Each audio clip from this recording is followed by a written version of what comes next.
같이 한 목소리로 한번 읽어보도록 하겠습니다. 그러므로 너희는 이렇게 기도하라. 하늘에 계신 우리 아버지여, 이름이 거룩히 여김을 받으시오며 나라가 임하시오며 뜻이 하늘에서 이루어진 것 같이 땅에서도 이루어지이라. 오늘 우리에게 일용할 양식을 주시옵고 우리가 우리에게 죄 지은 자를 사하여 준 것 같이 우리 죄를 사하여 주시옵고 우리를 시험에 들게 하지 마시옵고 다만 악에서 구하시옵소서. 나라와 권세와 영광이 아버지께 영원히 있사옵나이다. 아멘. 잠깐 기도하겠습니다. 살아계신 하나님 감사합니다. 오늘도 하나님, 우리가 아버지의 말씀을 진리의 양식으로 받게 하여 주옵소서.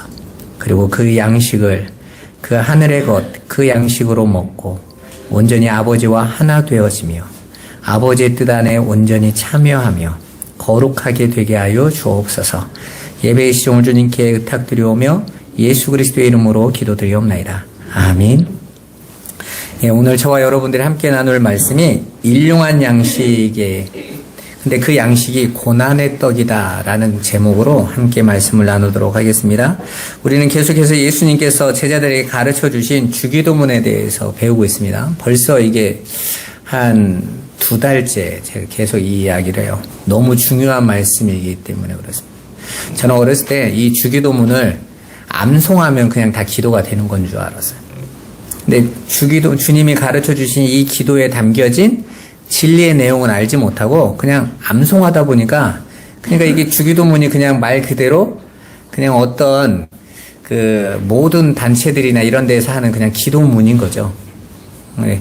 여러분 혹시 장례식장에서 천주교인들이 와서 하는 거 보신 적 있으세요? 장례식장에? 그러면 그분들이 와서 무슨 노트 책 같은 거 하나 들고 와가지고 장을 하나씩 펴가지고 계속 똑같이 읽습니다. 그게 장례의 기도문이거든요. 그러니까 자기들은 그걸 그냥 읽기만 하면 그거 지금 떠나보낸 사람에 대해서 최고의 것을 하고 있다. 예식의 이론이에요. 예식의 이론. 근데 우리가 실은 여러분도 지금까지 주기도문을 내용은 보지 못하고 그냥 주기도문하고 외우고 지나가 버렸잖아요. 이게 주기도문이야. 근데 거기에 주님이 가르쳐 주신 그 진리의 내용을 알지 못하면 그냥 그건 울리는 꽹과리 같은 소리에 불과할 뿐이죠. 굉장히 중요한 거예요. 우리가 이 주기도문의 내용 안에 실은 하늘의 것이 한 번에 다 압축되어져 있거든요. 그래서 제가 이 말씀을 계속 끌어가는 거예요. 실은 이 주기도문 하나를 중심으로 성경 66권을 다 할 수도 있어요. 그만큼 이 말씀 하나에 모든 것이 담겨 있다고 보시면 돼요. 그 예수님이 가르쳐 주신 이 주기도문의 내용이 뭐였습니까? 바로 우리들을 하늘의 존재들로 완성시키는 거죠. 하늘에 계신 우리 아버지여가 저 하늘에 계신 하나님이라는 아버지를 부르는 소리가 아니라고 그랬잖아요. 이걸 원 뜻이 하나님 안에 그분이 우리 안에 들어오셔서 우리가 하나 되어진 그 상태를 가리키는 거라고 그랬어요. 그러니까 우리가 그렇게 되게 될 것, 그것에 대한 내용이란 말입니다. 그리고 그 아버지께서 우리와 함께 계시면 그걸 거룩이라고 한다고 그랬죠. 여러분, 우리가 거룩하다라고 지금까지 여러분이 여기셨던 내가 착하게 바르게 나를 깨끗하게 이게 아니에요. 여러분, 성경은 그 거룩을 거룩이라고 하지 않아요. 거룩이라는 단어의 의미가 뭐라고 말했습니까? 울타리를 친다 이런 뜻이라고 그랬죠. 그래서 에덴 동산 할 때 그 동산이라는 단어가 울타리라는 뜻이라고 그랬어요. 그러니까 우리가 에덴 동산 하면 저 동산 위에 푸른 초장에 뭐 이렇게 그런 의미가 아니에요. 하나님과께서 우리를 울타리를 쳐서 그 안으로 우리를 들여보내신 거예요. 그러면 성경은 그걸 뭐라고 하냐면 거룩하다 그런다니까요. 그러니까 하나님의 성전은 거룩하다라고 말씀하잖아요. 근데 그 성전이 어떻게 거룩해요? 울타리로 딱 쳐 있다고요. 담이 딱 쳐져 있어요. 그래서 그 안은 거룩한 거예요. 그러면 그 안에서는 어떻게 거룩해집니까? 그냥 안에 있으면 거룩해져요. 그래서 그 성전 안으로 들어가는 것들은 다 어떻게 해야 들어가죠? 피로 정결의 식을 치러야 들어갈 수 있어요. 그러면 하나님께서 그걸 그냥 거룩하다 하시는 거예요. 그러니까 거룩이라는 것은 우리 인간들의 선악의 개념 속에 있는 착하고 바르고 올바르게 느낌이 아니에요, 여러분. 그래서 여러분 세상 사람들이 예수 믿는 저와 여러분 보고 니네 거룩하다며 왜 깨끗하게 안 살아? 바르게 안 살아? 그러면 가르쳐 줘야 돼요. 성경이 말하는 그 깨끗함과 거룩은 그런 의미가 아니야.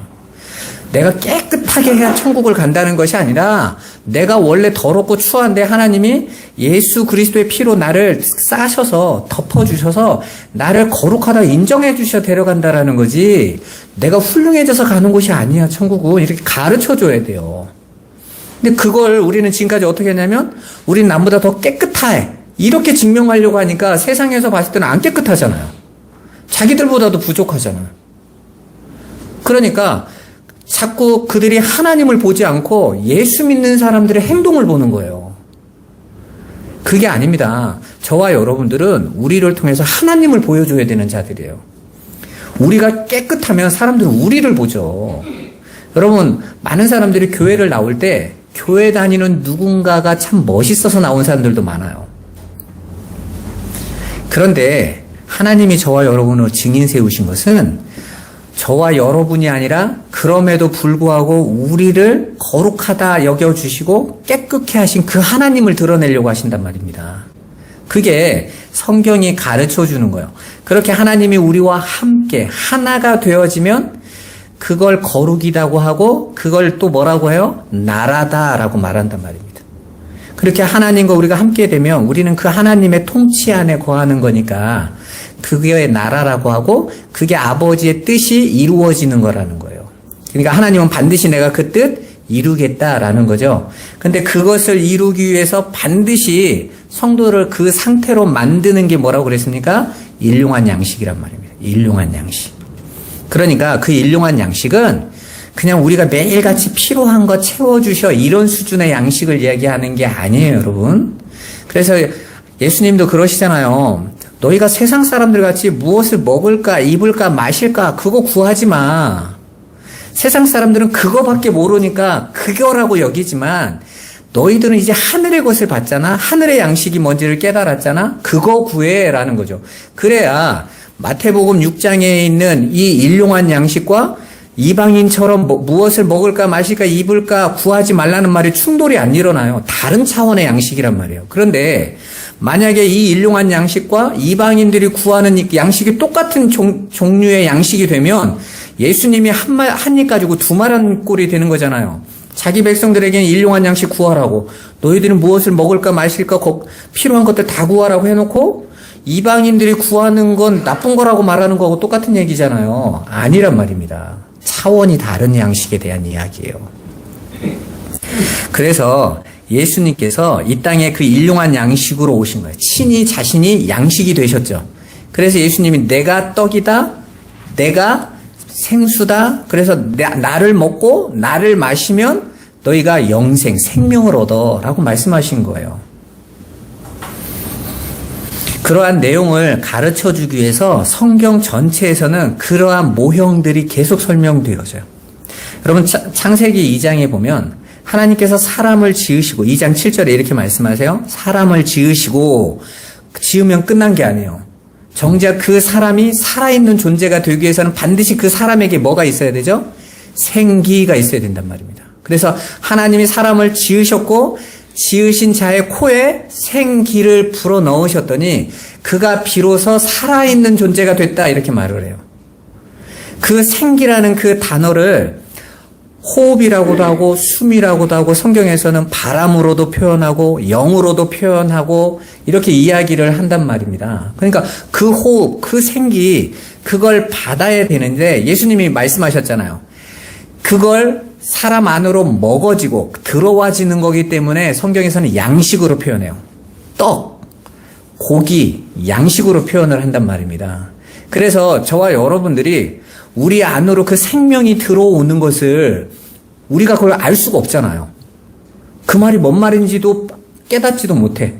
그래서 여러분들에게 먹도록 가르쳐 주신 거예요. 그래서 먹을 수 있는 걸 삶을 살게 하신 거예요. 그래서 육신의 것을 먹으면서 뭔가를 먹으면 내가 힘이 생기고 내가 자라나고 이걸 여러분들이 보면서 그러면 하늘의 존재가 되기 위해서도 뭔가를 먹어야 된다라는 것을 설명할 수 있는 거잖아요. 여러분들이 먹음으로써 자라나는 걸 경험해봤기 때문에 그래 먹어야지. 그럼 먹는데 뭘 먹어야 될까? 세상에 뭘 먹어야 우리가 하늘의 것이 될까? 그래서 사람들이 육신의 것으로 먹는 것으로는 하늘의 존재가 된다라는 것은 생각지 않아요.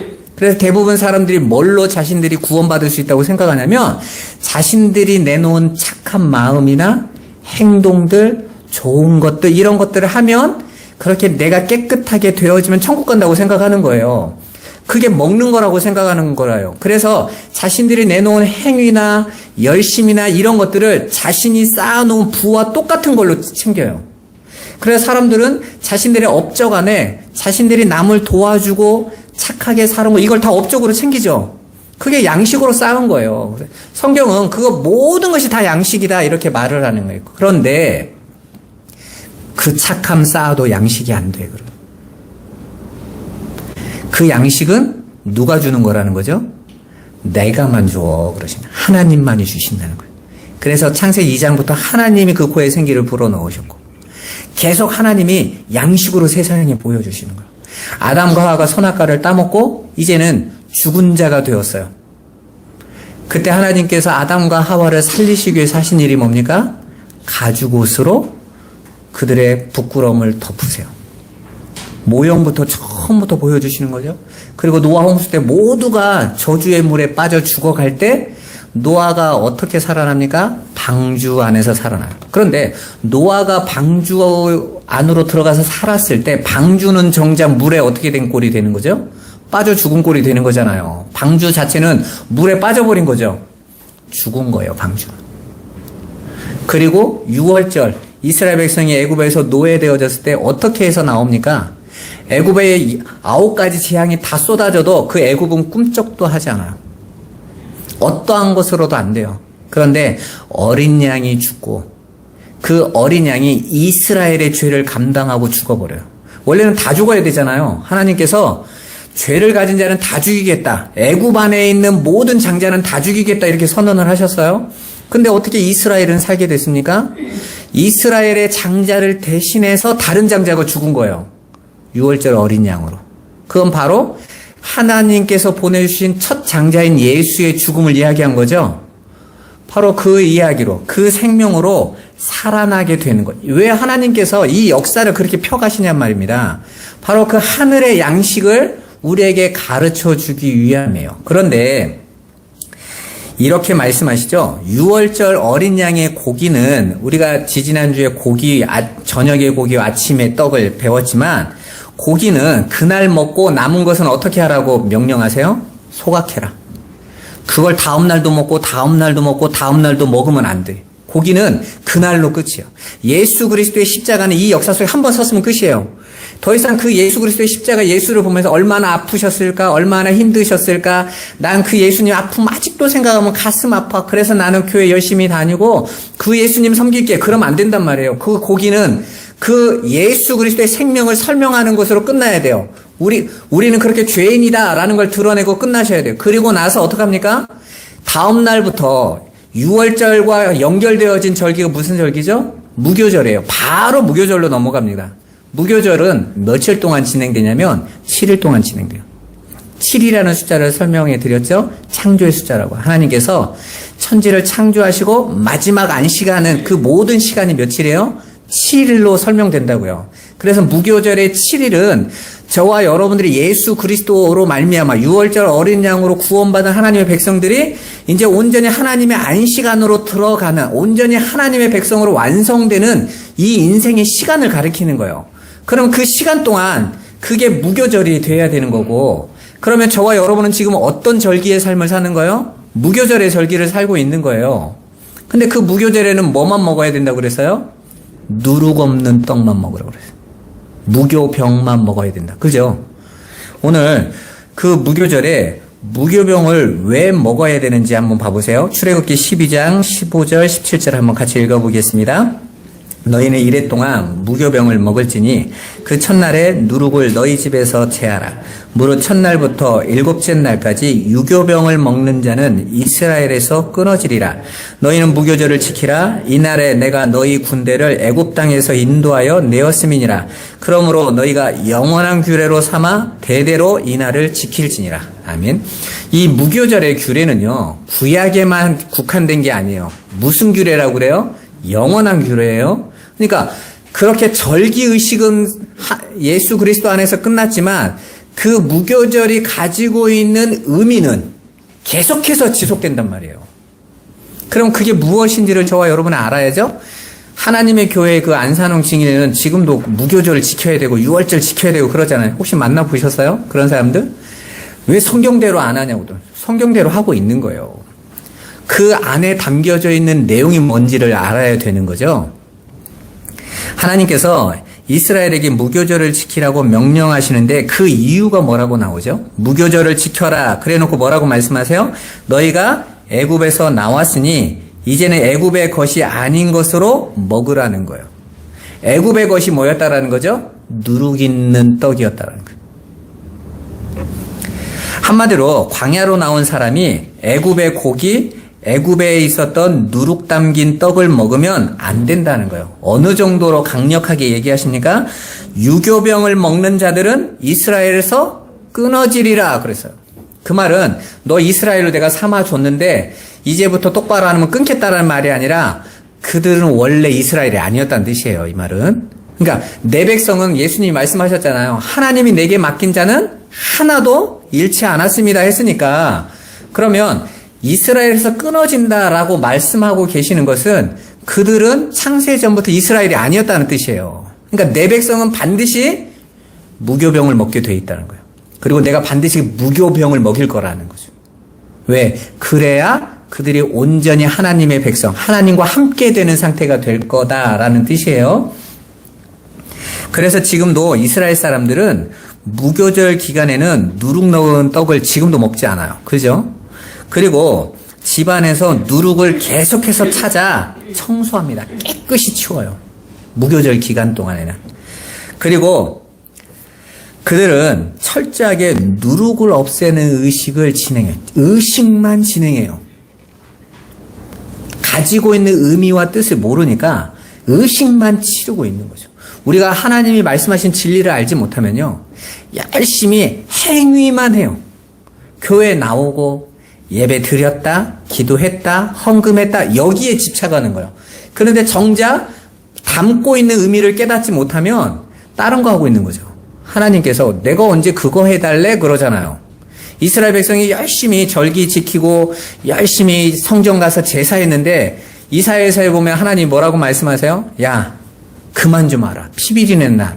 내가 언제 너희한테 고기 내놓으래? 내가 고기 먹는 취향도 아닌데?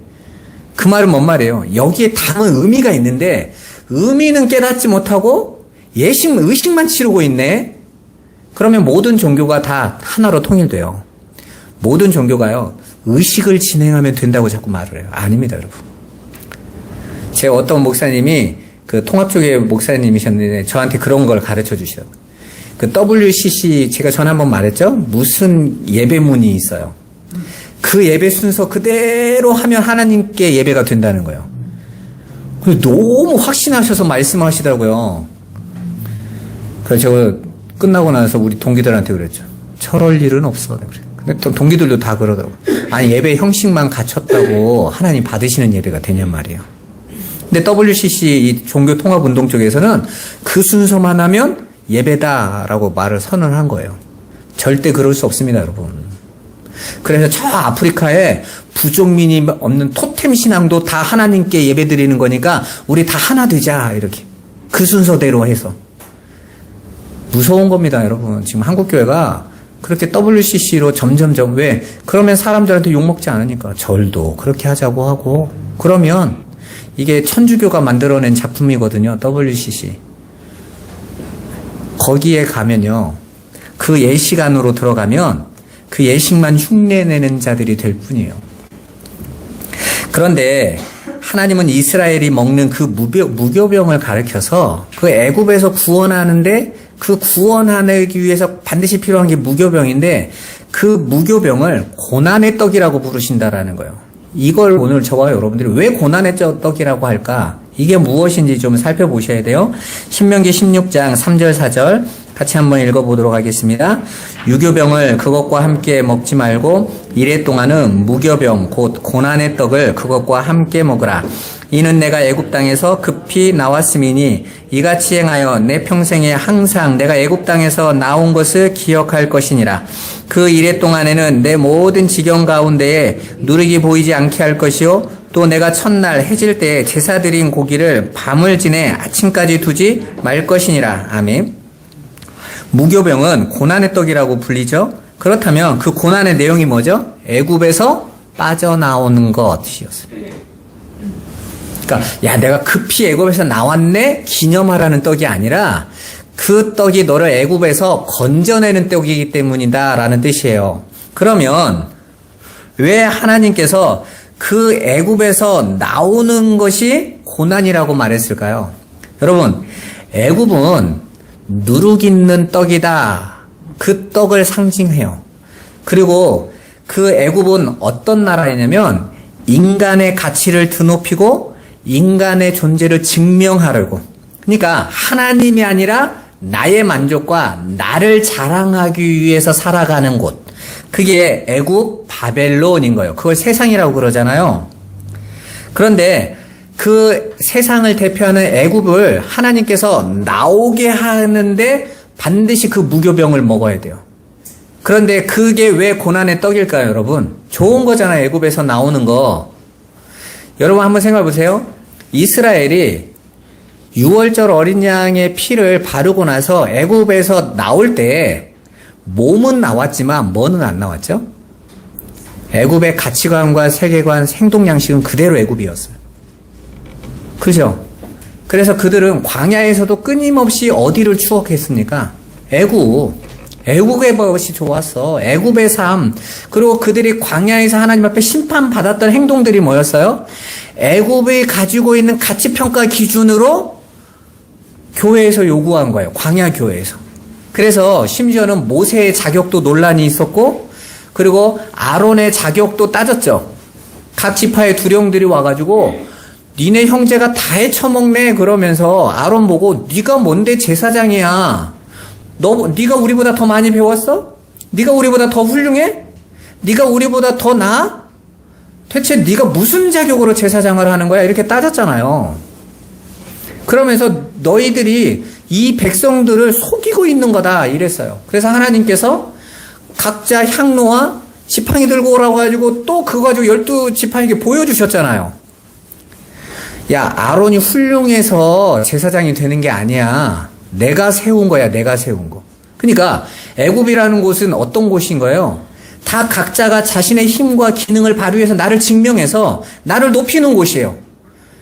여러분, 그 애굽에 있는 그 삶, 그 가치관이 누룩 있는 가치기란 말이에요. 거기에서 하나님께서 빼내신 것은 내가 나를 증명하는 그 삶을 지워버리겠다는 거야. 삭제해버리겠다라는 거야. 그걸 나라는 존재가 하나님의 자리에 올라가 있는 자들은 거기에서 끌려 내려오는 삶이 고난이란 말입니다. 그 말은 예수 믿으면 가난해져야 된다는 뜻이 아니에요, 여러분. 아무 상관이 없어요. 열심히 사셔서 부자 좀 되세요. 우린 대부분 고난하면 육신의 힘듦, 배고픔, 어려움을 자꾸 고난이라고 생각해요. 그런데 하나님이 말씀하시는 고난은 그거 아니에요. 내가 주인된 자리에서 내려오는 거예요. 그런데 여러분 생각해 보세요. 누가 내가 왕됐던 자리에서 내려오시겠냐고요, 여러분. 그냥 간단히 하나님을 우리 주인 자리에 앉히지, 여러분 앉혀지십니까? 안 되죠. 우리 인간은 절대로요, 내가 주인된 자리에서 못 내려옵니다. 어떻게 해야 돼요? 하나님을 끌어내리셔야 돼요. 나라는 존재를 폭로당해야 돼. 야, 내가 이 정도밖에 안 됐어? 내가 이렇게 악하고 추악한 존재야? 라는 것이 계속해서 어떻게 해야 돼요? 폭로되어져야 돼요. 그래야 끌려 내려온다면 인정할 수밖에 없는 자리. 그래서 성경에서 보면 다윗이 밧세바 사건으로 자신의 상태가 완전히 폭로당하죠.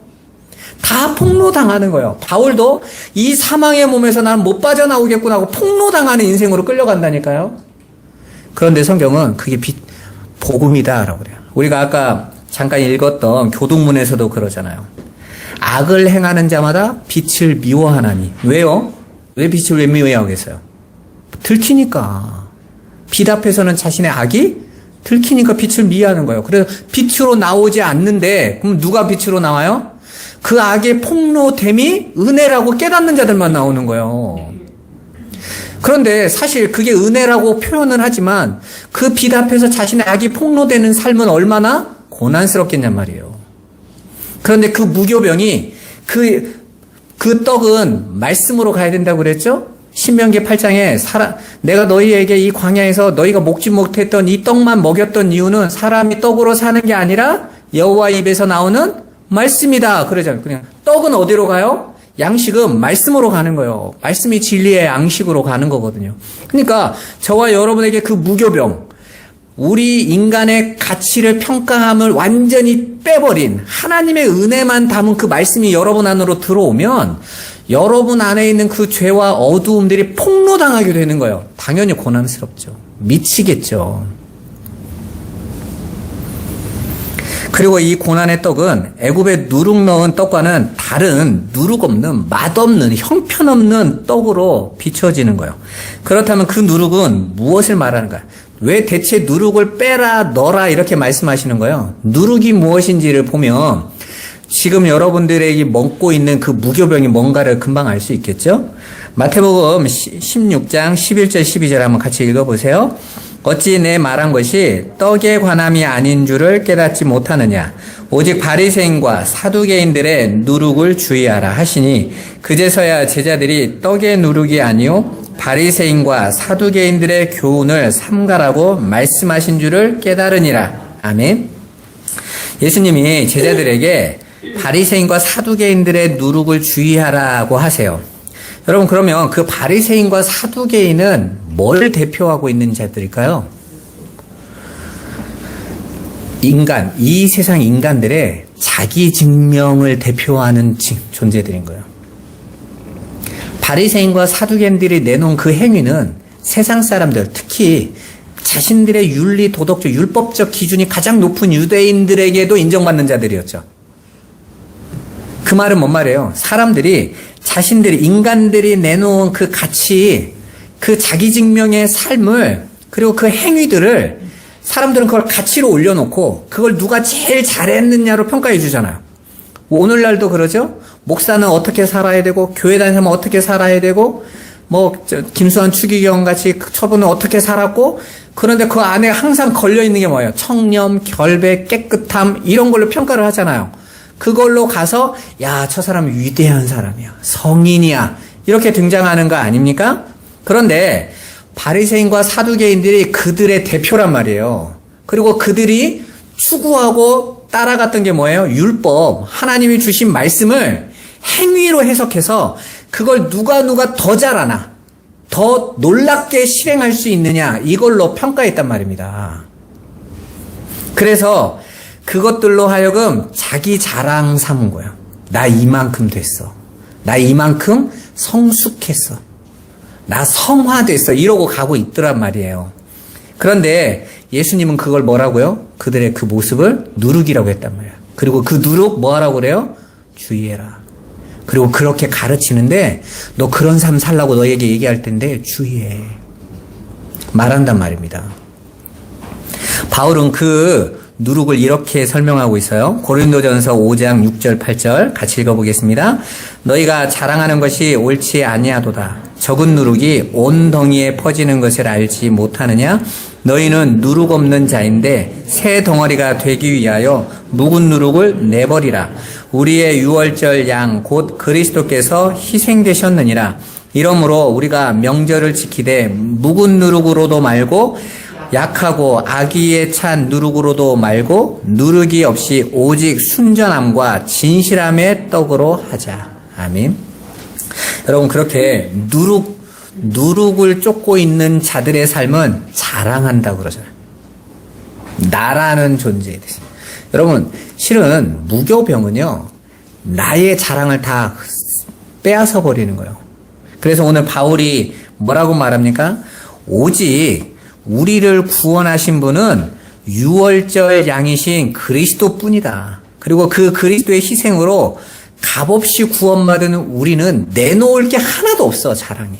내 게 아니니까. 그런데 교회 안에서 누군가가 자신의 행위를 자랑하고 있다면 그는 지금 자기 안에 무엇을 가지고 있다라는 거예요? 누룩 가지고 있다는 거예요. 그걸 추구하고 있고 그걸 따라가고 있다라는 것입니다. 그러니까 누룩 없는 떡은 나라는 존재의 증명과 자랑을 전부 빼앗아 버리는 거야. 내놔. 이건 네 자랑이 될 수가 없어 라는 거죠. 그래서 그건 맛이 없어요. 왜 성도들의 신앙이 고난의 떡이 되냐면 여러분에게 신앙생활의 보람과 감격을 빼앗는 것처럼 느껴지기 때문에요. 예수 믿는데 심심해, 밋밋해, 재미없어. 이 역사 속 인생들은요, 누룩을 넣은 떡을 훨씬 맛있어하고 보기 좋아요.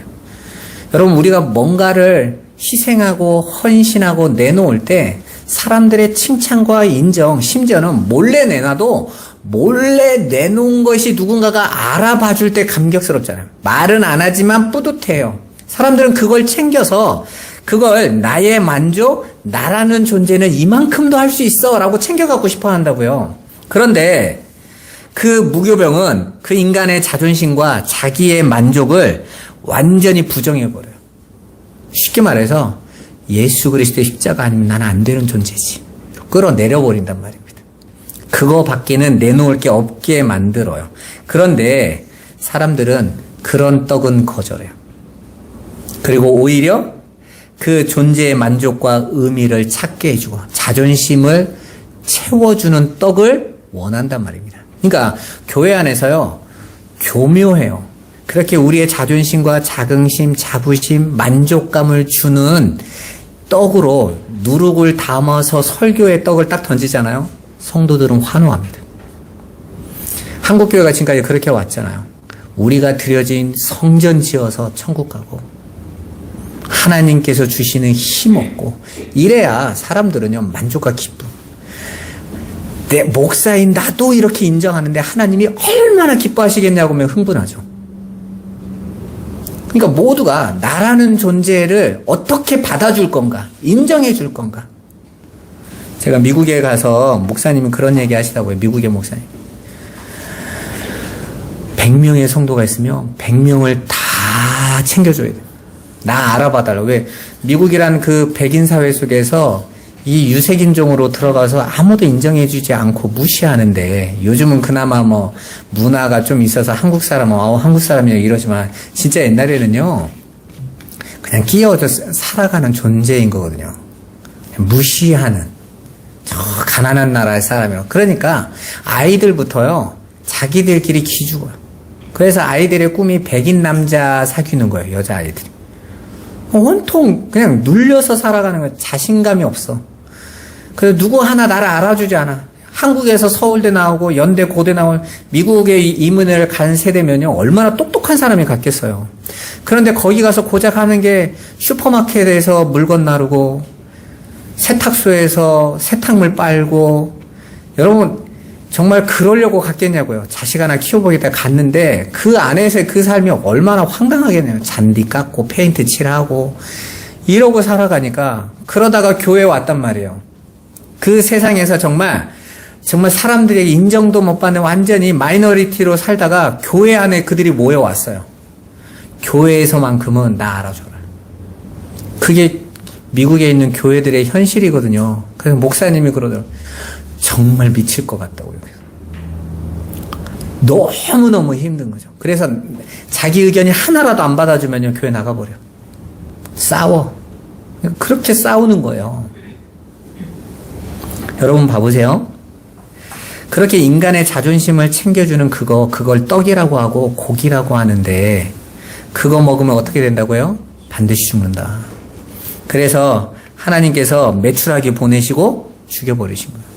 그거 먹으면 죽는다니까. 여러분 중요한 말씀이에요. 그래서 하나님의 말씀을 율법으로서가 아닌 진리로 받아 그 생명의 양식 삼는 것을 누룩 없는 떡이라고 말하는 거예요. 그러면 왜 이 광야의 말씀이 우리에게 고난의 떡이 되는지 한번 살펴보죠.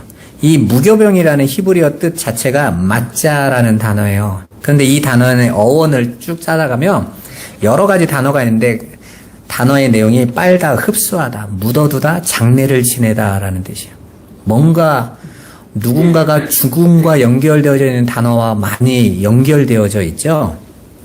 그래서 유대인들은 무교절에 먹을 그 무교병을 사흘간 땅에 묻어놨다가 꺼내서 먹어요.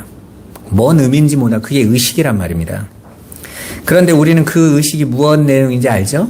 어린 양, 유월절 어린 양으로 오신 예수 그리스도가 사흘 동안 장사 지낸 바 되었다가 어떻게 나와죠? 세상에 영으로, 생명의 떡으로 나오세요. 그래서 그분이 그 성도들 안에 양식으로 들어가서 그들이 그걸로 어떻게 됩니까? 진리로 살아나는 것을 이야기하고 있는 거예요. 근데 그렇게 고기로 죽어서 육으로 죽으신 예수가 영으로 진리의 말씀 그 떡으로 성도들 안에 들어오면 그 떡이 성도들의 무엇을 다 몰수해버려요? 자기 자랑, 자기 증명을 싹 뺏어버린다고요. 끊어내버려요. 더 이상 이제 너를 드러내지 마. 왜?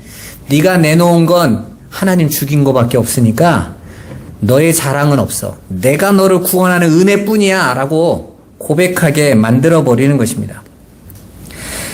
한마디로 그 무교병은 어린 양이 죽고 사흘 만에 살아나는 형국 안에서 바로 그 3이라는 날로 우리의 모든 죄를 다 빨아들이는 내용인 거예요.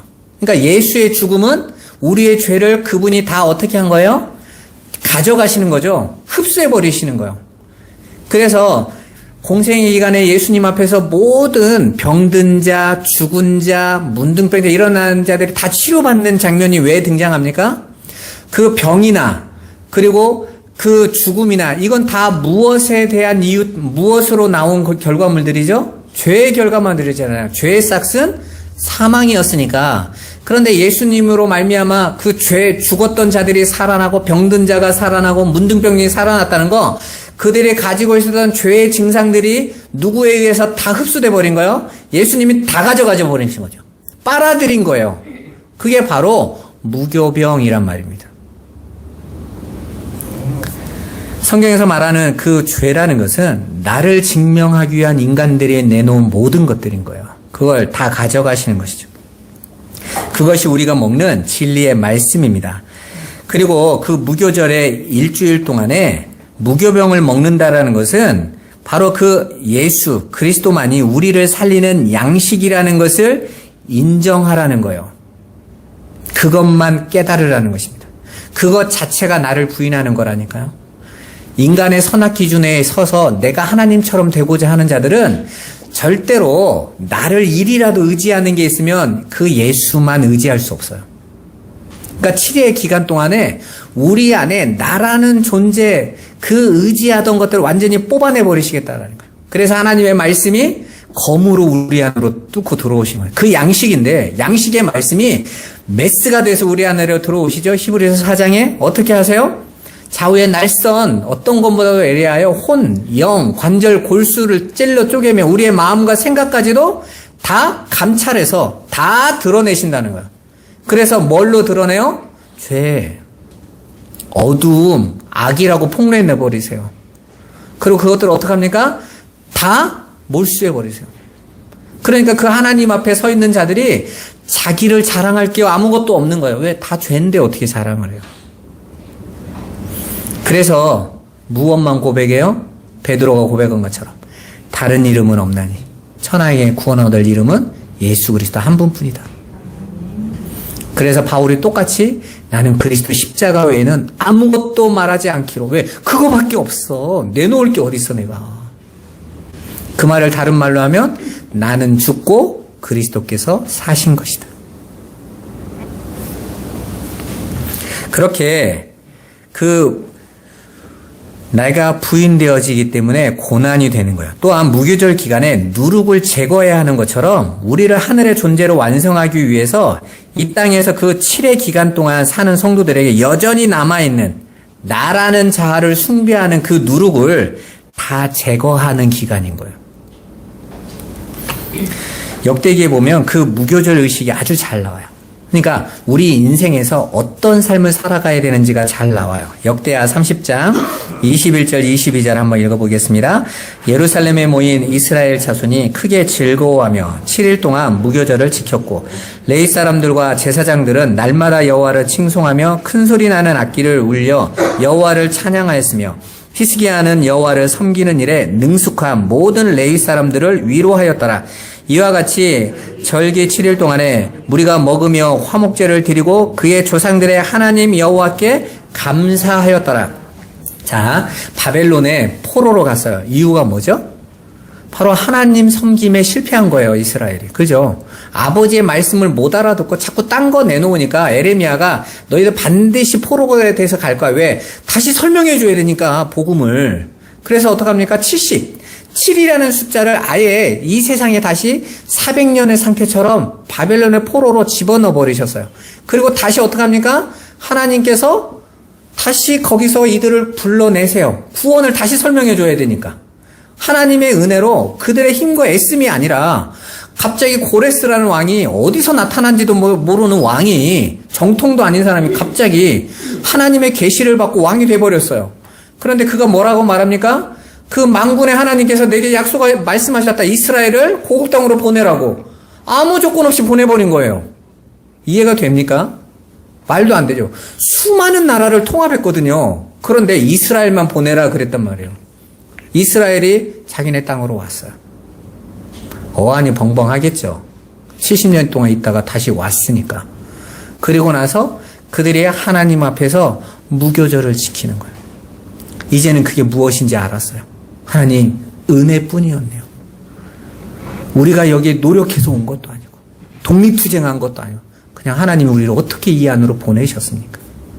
그런데 이게 에레미야의 언약 안에서부터 이미 약속되어진 대로 온 거네요. 말씀대로 하신 거군요. 그리고 어떡합니까? 저들이 이제 유월절과 무교절을 다시 회복한 거예요. 하나님의 은혜 안에서. 그리고 무교절 기간 동안에 어떡합니까? 저희들이 즐거워하면서 7일 동안 뭐예요? 일하지 않고. 무교절에 일하지 말라라고 그랬잖아요. 왜 일하지 말라고 합니까? 너희와 힘씀과 애씀으로 구원받는 게 아니라는 걸 가르쳐 주시기 위해서. 내가 한다라는 거죠. 그리고 나서 저들이 무교병을 만들어서 서로 먹었어요. 화목제를 드리고 그리고 하나님을 찬송하며 말씀하며, 그게 무교절 절기에 있었던 전부거든요. 그런데 그들이 이 삶을 사는 동안에 어떤 일이 일어나면 그들이 먹었다고 그랬잖아요. 그 먹는 양식이 어디서 나왔을까요? 이 뒤에 보면 그 먹는 양식이 히스기야와 방백들이 자신의 것을 다 내놨다고 그래서. 히스기야가 소 1,000마리, 양 1,000마리인가 내놔요. 그랬더니 방백들이 따라서 똑같은 양으로 내놔요. 여러분, 그 가축은 무엇을 상징하는 거죠? 나라는 존재의 힘을 상징하는 거라고요. 이 세상 사람들이 왜 그렇게 물질에 집착합니까? 그게 나니까. 그것으로 나를 드러내고 증명해 주는 거니까. 그런데 그 하나님의 은혜를 깨닫더니 나라는 존재를 부정하고 부인하고 나라는 게 아무것도 아니구나라는 걸 알고 나서 그걸 내놨다는 거예요. 마치 초대교회에서 서로가 각자가 자기 것이라고 여기지 않고 내놨더라라고 똑같은 내용이 나오는 거잖아요. 그 무교절. 근데 이 일이 이루어졌더니 어떤 일이 일어납니까? 그 예루살렘에 있던 나그네들이 다 여호와를 알게 됐다는 거예요. 칭송하게 되더라고요. 이게 진짜 전도입니다, 여러분. 여러분, 초대교회 전도가 어떻게 이루어집니까? 그들이 정말 하나님 앞에서 나라는 존재를 부인하고 교회, 성도 하나됨에 대해서 함께 나누는 걸 보고 제사장들까지 돌아오더라. 야, 이게 하나님이 하시는 거 아니면 누구 하는 거겠어? 라는 거예요. 우리가 이번에 임직 감사 예배를 드리죠. 저는 교회는 나와 너가 아니라고 여러 번 설명드렸습니다. 나예요, 다. 그렇게 나들이 이 교회 안에서 하나님 앞에 헌신하고 충성대 일꾼을 세워요. 그러면 그 안에서 내 거, 네 거가 아니라 함께 기뻐하는 거예요. 축제가 되어져야 돼요. 저는 지금까지 교회에서 부목사부터 수없이 많은 사역을 하면서 제일 많은 의구심이 왜 장로가 돈 주고 사는 거가 돼야 되는 거예요. 왜 안수 집사가 돈 주고 사야 돼요? 언젠가 여러분도 다 그 자리에 서겠지만 또 권사되고 이러신 분들이 교회, 한국 교회의 가장 심각한 병폐거든요. 건축할 때 장로 세워. 건축원금 모자라니까. 교회 빚 해결해야 될 때 임직해. 왜? 빚 해결하기 위해서. 목사님 뭐 필요할 때 임직해. 왜? 그거 해달라고. 그러면 그건 처음부터 하나님 나라를 무너뜨리는 행위예요. 하나님 나라는 하나님 앞에서 하나님의 뜻이 이루어져야 돼요. 우리라는 존재가 뭔가를 채우는 곳이 되어서는 안 됩니다, 여러분. 그래서 저와 여러분들이 교회가 동의하고 여러분들이 추천하고 우리 앞에서 말씀과 기도로서 또 장로로서 안수집사로서 더 헌신해 주세요. 그리고 그렇게 헌신했음을 봤기 때문에 세우는 분들이잖아요. 그러면 우리가 함께 기뻐하는 거죠. 여러분, 우리가 사랑하는 사람들이 결혼식 가면 축의금 내죠. 왜 냅니까? 그 사람들 결혼식이면 그 사람들끼리 알아서 해야지. 와준 것만 해도 고맙다고 해야지. 근데 왜 우리가 축하해줘요? 우리가 그 기쁨에 함께 동참하려고. 하나됨을 느끼기 위해서. 이건 축제인 거예요. 우리 교회가 지금까지 와서 우리가 말씀을 통해서 참 밋밋하고 어렵게 정말 고난의 떡을 먹으면서 오지 않았습니까? 그럼에도 불구하고 우리 교회가 이렇게 중직자들을 세울 수 있는 건 은혜예요. 또 이렇게 노예에서 허락해 주셔서 우리를 받아주시고 또 이렇게 그 임직을 같이 해주시겠다는 게 얼마나 감사합니까? 저는 이 일들이 하나님이 하나씩 하시는 거라고 생각해요. 그 일에 우리가 기쁨으로 동참하는 거죠. 물론 임직을 하시는 분들이 자신들이 더 알아서 하실 수 있는 분들이세요.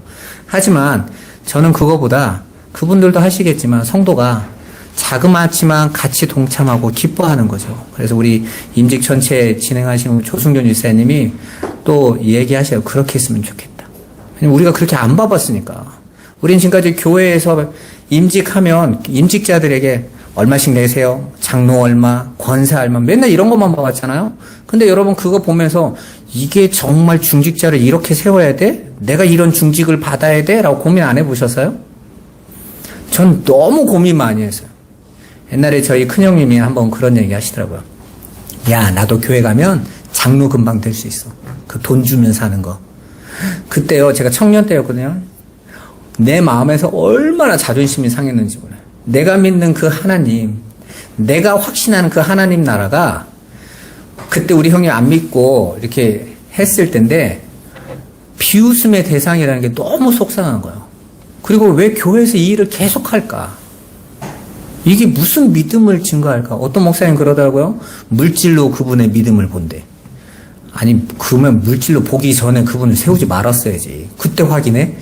장로로 추천하고 권사로 추천하고 안수집사로 추천하는 거 그간 해왔던 걸 보고 신앙을 보고 추천하는 거지 그날 돈 내는 걸로 신앙을 추천해요?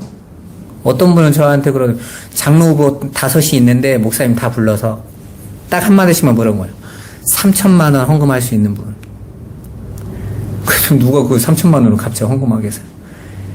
마지막 관문이 돈 그걸 할 수 있냐는 거예요. 그래서 제가 말씀 가르치셨던 분이 자기가 한다고 했다는 거예요. 근데 막 기뻐하시더라고요. 저는 잘 모르겠더라고요. 왜 저럴 거 해야지? 여러분, 교회는요 모두가 하나 된 하나님의 나라예요. 그리고 그 안에서 서로 헌신하는 건 아버지께서 주신 거룩한 사명입니다. 교회 안에서 그 일을 할 때 성도가 다 같이 기뻐해 줘야 돼요. 이게 우리 교회는 첫 번째 시작입니다. 이 첫 번째 단추를 잘 꿰어야 다음에도 이게 우리 교회는 이런 교회가 됩니다. 근데 만약에 첫 번째부터 내놓은 돈의 양으로 시작을 하면 이 교회가요 10년이 가고 20년이 가고 임직을 할 때마다 항상 그렇게 될 거예요. 여러분이 나중에 중직자가 될 때도 똑같은 걸 요구할 거고 우리 후대들이 또 중직자가 되면 똑같은 게 그게 전통이니까 교회가. 그래서 처음부터 우리 교회는 하나님 앞에서 기쁘게 뿐만 아니라 우리 교회 중직자분들 여러분 잘 아시잖아요. 안 하려고 하시는 분들이기 때문에 그 하나님 앞에서 온전히 충성하고 또 하나님 주신 그 섬김의 삶을 사시라고 우리가 함께 축복해주고 그랬으면 좋겠습니다. 오늘 그 무교절 의식이 예행되는 가운데 그들이 더 이상 이제는 자기 것, 나라는 존재가 가진 것으로 자기 삼지 않았다라는 것. 그걸 여러분들이 꼭 명심하셔야 돼요. 이처럼 이 무교절, 그 의미, 그 내용, 그 진리로 오늘날 교회가 반드시 회복해야 되는 거예요. 그게 성도들의 인생의 삶의 모습입니다. 이처럼 일용한 양식은 우리라는 나라는 자아를 부인하고 오직 하나님만 의지하도록 만들어주기에 우리에게는 그 떡이 고난의 떡으로 여겨질 수밖에 없어요. 안 좋은 거죠. 우리가 대부분 신앙을 시작할 때는 나라는 존재를 더 살찌우기 위해서 신앙생활을 시작하셨을 거예요. 저도 그랬어요. 그런데 그 떡이 처음에는 입으로는 달았는데 속으로 들어갈수록 떡의 양식의 약효를 발휘하는데 우리의 것들을 빼앗는 거예요. 나를 부인케 하는 거예요. 근데 그래야 삽니다, 여러분. 그게 진짜 생명의 떡이었던 거예요. 그게 진짜 일용한 양식이고 성경은 그걸 받은 자들이 진짜 복 있는 자들이라고 합니다. 그 양식 거절하지 마세요. 피하지 마시고 구하세요. 찾으세요. 그거 먹어야 되니까. 나 그거 없으면 큰일 납니다 하고 고백하셔야 됩니다. 그렇게 고난의 떡은 곧 일용한 양식이며 축복의 떡인 것이에요. 승리하시기를, 이 말씀 가지고 힘 얻으시기를 주님의 이름으로 축원합니다.